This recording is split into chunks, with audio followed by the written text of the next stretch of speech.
Hello అందరికీ, ఎలా ఉన్నారు అందరూ? నేనైతే చాలా బాగున్నాను. ఈరోజు వీడియో వచ్చేసి మమ్మీ వాళ్ళ యానివర్సరీ వ్లాగ్ మీతో షేర్ చేస్తున్నాను. మనకి ఏ సెలబ్రేషన్ అయినా, ఏ ఒకేషన్ అయినా సరే ముందు పులిహార ఇంకా సేమియా ఉండవలసిందే కదా. అలాగే మమ్మీ ఆ రోజు సేమియా ఇంకా పులిహార అయితే ప్రిపేర్ చేశారు. చాలా టేస్టీగా ఉంది. అదేంటో కానీ పులిహార సేమియా ఎన్నిసార్లు ఎన్ని ఒకేషన్స్లో ప్రిపేర్ చేసుకున్నా సరే మనకు బోరే కొట్టదు కదా, తినాలనిపిస్తూనే ఉంటుంది. ఇంకా వీడియో విషయానికి వచ్చేస్తే మమ్మీ వాళ్ళు ఫ్రెష్ అయిపోయి కొత్త బట్టలు కట్టేసుకొని ఇంకా దేవుడి దగ్గర పూజ అయితే చేసేసుకున్నారు. దండం పెట్టుకో, మా ఆవిడ నన్ను ఎప్పుడు ఇలాగే చూసుకోవాలి అని దండం పెట్టుకో. పూజ చేసేసుకుని టెంపుల్కి కూడా వెళ్ళారండి మమ్మీ వాళ్ళు. వచ్చాక అందరం కూర్చుని ఇలాగ టిఫిన్ అయితే తిన్నాము సరదాగా కూర్చుని. ఇంకా తర్వాత పిల్లలు మటన్ అడిగారని చెప్పి మటన్ అయితే తీసుకొచ్చారు డాడీ. ఇంకా మటన్ అయితే ప్రిపేర్ చేసాము కలిసి, అమ్మ నేను కలిసి. అండ్ కొంచెం త్వరగానే పని అవనిచ్చుకున్నాం ఆ రోజు, ఎందుకంటే కేక్ కటింగ్ అది ఉంది, అందుకని చెప్పి ఇంకా త్వరగా అయితే పని అయిపోయింది. ఈలోపు పిల్లలు ఇలాగ టేబుల్ కింద కూర్చుని ఇద్దరు కార్డ్స్ అయితే ప్రిపేర్ చేస్తున్నారు. ఏ అకేషన్ అయినా సరే వీళ్ళు కార్డ్స్ లేనిదే ఏది అవ్వదు మాకు. ఇంకా తర్వాత కేక్ కటింగ్ అంతా కూడా రెడీ చేశాను. కూల్ కేక్ తీసుకుందాం అనుకున్నాను కానీ కూల్ కేక్ నాకు దొరకలేదండి అక్కడ. ఇంకా నార్మల్ కేకే తీసుకున్నాను. మమ్మీ వాళ్ళది ఇది 30th యానివర్సరీ, కొంచెం స్పెషలే. ఇంకా కేక్ కటింగ్ అయితే చేశారు. ఆ తర్వాత మంచి మంచి ఫొటోస్ దిగాము, చక్కగా ఎంజాయ్ చేసాము. అండ్ పిల్లలకి, మా అమ్మాయికి అయితే ముందు ఎప్పుడు కట్ చేస్తారా, ఎప్పుడు కేక్ తిందామా అని చూస్తుంది. మీ పిల్లలు కూడా అంతేనా? కేక్ అంటే ఎందుకో అంత అట్రాక్ట్ అవుతారు పిల్లలు. మే మంత్ పర్సనల్గా నాకు చాలా స్పెషల్ మంత్ అండి, ఎందుకంటే మా పిన్ని వాళ్ళది, మా మమ్మీ వాళ్ళది, మాది ముగ్గురిది కూడా మే మంత్లోనే యానివర్సరీస్. ఏ మంత్ స్పెషల్గా అనిపిస్తుందో నాకు కింద కామెంట్ సెక్షన్లో కామెంట్ చేసేయండి.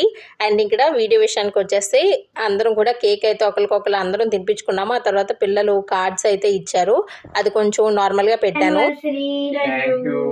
తాతయ్యకి ఇంగ్లీష్ వచ్చు రోయ్. Happy wedding anniversary, happy wedding anniversary. I am అమ్మమ్మ తాతయ్య. I love you.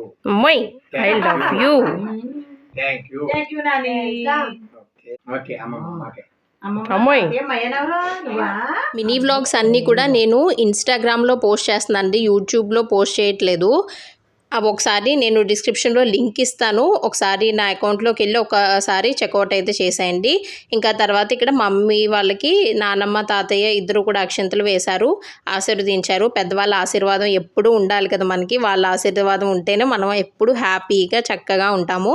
ఇంకా తర్వాత గ్రూప్ ఫొటోస్ అవి కూడా దిగేసాక ఇంకా లంచ్ అయితే చేసామండి. ముందు పిల్లలకి అయితే పెట్టేశాను, ఎందుకంటే వాళ్ళు కొంచెం లేట్గా తింటారు కదా అని చెప్పి వాళ్ళకి పెట్టేశాను. ఇద్దరు అయితే తినేసి కాసేపు ఆడుకున్నారు. ఈలోపు మమ్మీ వాళ్ళు మేము అందరం కూడా కూర్చుని తినేసాము. కాసేపు ఉన్నాక హనీ అయితే పడుకుంది కానీ మా వాడు మాత్రం పడుకోలేదు. ఇంకా ఈవినింగ్ అయ్యేసరికి క్లైమేట్ అంతా కూడా మారిపోయింది, ఇలాగా మబ్బు వేసింది ఒకేసారి. బయట చల్లగా ఉందని చెప్పి ఇంకా బయటకి అయితే వచ్చాము. ఇలాగ మా వాడైతే స్కిప్పింగ్ చేశాడు. ఆ తర్వాత హనీ కూడా చేసింది, చూడండి ఎంత వెరైటీగా చేస్తుందో మా హనీ స్కిప్పింగ్ అయితే. ఇంకా తర్వాత ఈలోపు ఐస్ వస్తే ఐస్ క్రీమ్ అయితే తీసుకున్నాము. ఐస్ క్రీమ్ కాదు, ఐసే తీసుకున్నాము. నాకు ఈ పుల్ల ఐస్ అంటే చాలా ఇష్టం. ఇంకా ఐస్ తినేసి ఇంకా కాసేపు అలా కూర్చున్నాం బయట. హోప్ మీకు వీడియో నచ్చింది అనుకుంటున్నాను. మరొక మంచి వీడియోతో మళ్ళీ కలుస్తాను. నెక్స్ట్ వీడియో వచ్చేసి వైజాగ్ వ్లాగ్ పోస్ట్ చేస్తాను, జాతరకి సంబంధించిన షాపింగ్ అదంతా కూడా ఆ వీడియోలో వస్తుంది. తప్పకుండా చూడండి, మిస్ అవ్వద్దు. చాలా మంచి వీడియో అది. Take care, bye.